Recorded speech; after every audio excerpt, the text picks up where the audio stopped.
Well, it has been one of those weeks. 7 days today. Full week, full cycle, full circle, all kinds of circles.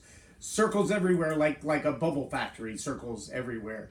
In fact, yesterday was the culmination of the beginning of something new. Yes, the culmination of a beginning. How do you like that?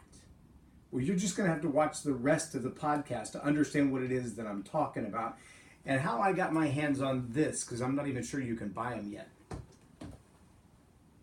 I'm J Loren Norris with Leading Leaders Podcast, and a week ago today, I got a text message that says our flight lands in Dallas at XYZ time, and we're supposed to be at this event at XYZ place at this time, and they're not from Dallas, obviously. And I texted back and I said, that isn't going to happen.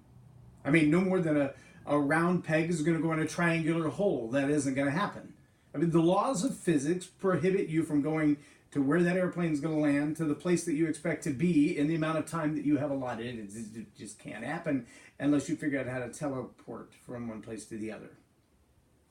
It's just not going to happen.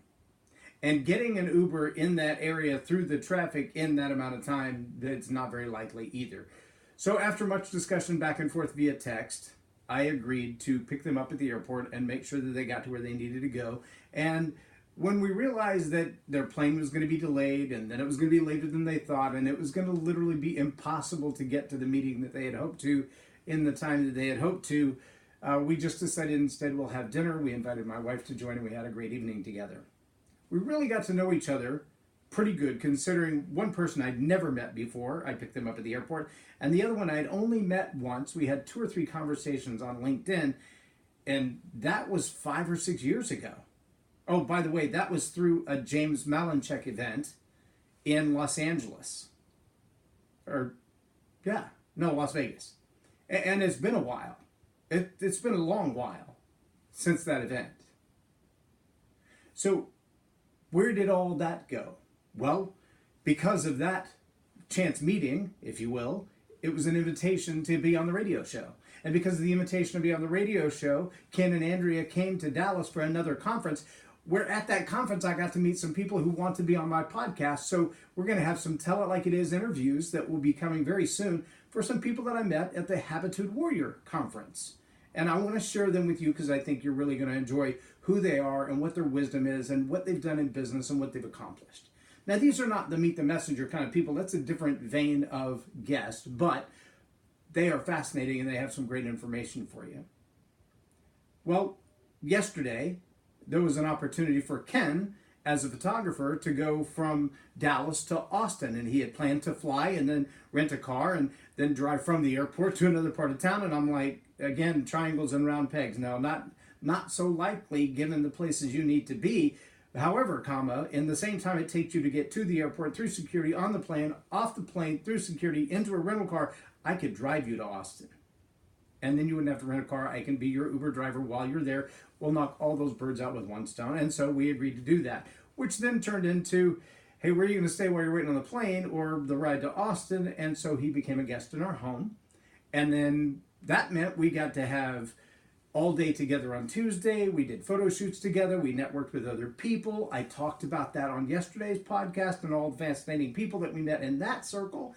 Then we get in the car and we spend 3.5 hours getting to know each other and find out just how much we have in common, Ken and I, just the two of us. Then we get to Austin and we run into some more fascinating people that we looked at them and we're like, how is it we are all on the same page mentally, emotionally, spiritually, and yet we've never connected before? Circles. More networking circles. And then part of the Uber job that I had for the day was to take him to a very important, very exclusive meeting, one of those that you don't get invited to on a regular basis or even at all. And I said, I understand we're going to someone's house that they don't even divulge their address. I get that. So if you would like me to drive through the drive-thru, drop you off, and go to the nearby Starbucks, I'm glad to do that. Of course, he was a little trepidatious about how exactly do we deal with, I don't want to impose on them, but I don't want to impose on you. I don't want to take advantage of you. I'm glad to get an Uber from there. So we're just trying to work out the details.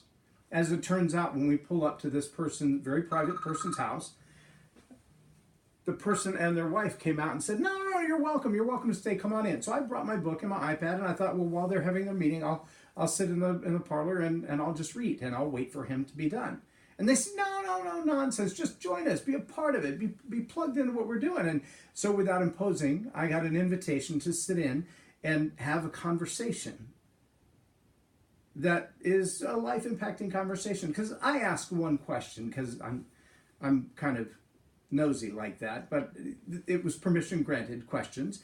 And so I said, my challenge with networking is that oftentimes you feel like there are people in the room that are way above your head. They earn too much money. They're hard to be accessible. They're hard to do business with. They look down on you because you don't earn enough. And then at the same time, you have people in the room that you feel like they don't earn enough. They don't know what they're doing. They're not long enough in their business. They surely don't have any connections that would be of value to me. And so networking can sometimes be a drudgery. You're just not sure who you're going to connect with. And he looks at me and he says, let me tell you about a time that a lady who was part of a networking meeting that I'm connected to called me and asked for a favor. And I knew the odds that she was ever going to be able to return the favor were like zero. But I knew that the favor she asked me for was right in line with my own target and my own goals and my own desires and wishes. And so I did that favor for her. And she had no idea where me performing her favor would land me, because it landed me in a room full of other people who were speaking at the same place that I volunteered to speak, with Jack Canfield, where I not only had a quick conversation, but became fast friends. And from there to another place that some might know only as Necker Island, and again, fast friends. And suddenly you realize that this one person that they couldn't return the favor if it was everything they had, has returned the favor in spades. Networking upon networking upon networking, relationship upon relationship upon relationship, doing a favor for someone that exploded into opportunity. And so yesterday I had the high honor and privilege of sitting with one now world famous Ivan Misner, and listening to he and Ken have the interview for the book that they're working on together. Powerful movement, smile, shift happens. If you're not involved in the smile movement, you need to tag this post and tell Ken, I need to be in on this. I need to be in that book. I wish I had a book in front of me. I don't. But you need to be in on that. You need to be in one of those smile books. We're doing another one in Dallas. We'll probably shoot here in May. We're going to do one in Austin as well, maybe two. And you have a chance to be in those books right there alongside Mr. Eisner and Jack Canfield. And we would love you to be a part of that movement, because it's just about impacting people's lives with saying, look who else you are connected to and you didn't even know it. But you're connected by a smile. So I said, as I walked out of the room, Dr. Eisner, I really admire the work that you've done with BNI and all the foundation work that you've done. And I had really no idea what your name was. I've just seen the effects of what you've done. But to sit here and listen to this interview, to be a fly on the wall, if you will, and have a small chance to participate has been a great honor to me. And so he autographed a couple books for me. And I told him straight up, I said, I honestly look at myself and I think I'm not real good at this networking game. I don't do it as well as I could. And so he autographed a copy of Network Like a Pro for me. This is the second edition, and I'm really anxious to read this and maybe pass on some of the things that I've learned. But then he also gave me a brand new book. I'm not even sure this one's available yet, but it's called Who's in Your Room? And it's asking the question, not just from a networking standpoint, but from a life, values, and integrity orientation position. How do you choose who you let influence you? I want you to think about all of that as leaders today. Nelson, I've tagged you intentionally because we are coming to Nigeria and I expect to see you face to face when I get there.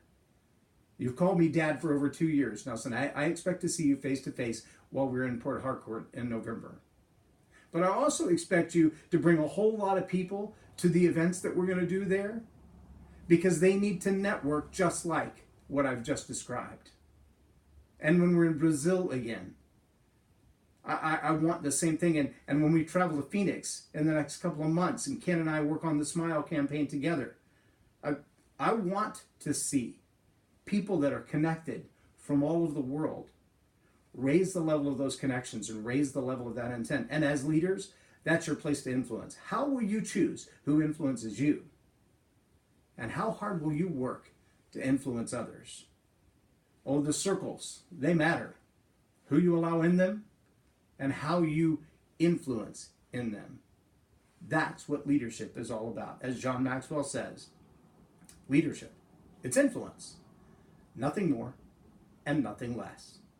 I'm J Loren Norris for Leading Leaders Podcast on Tell It Like It Is TV. Have a blessed day.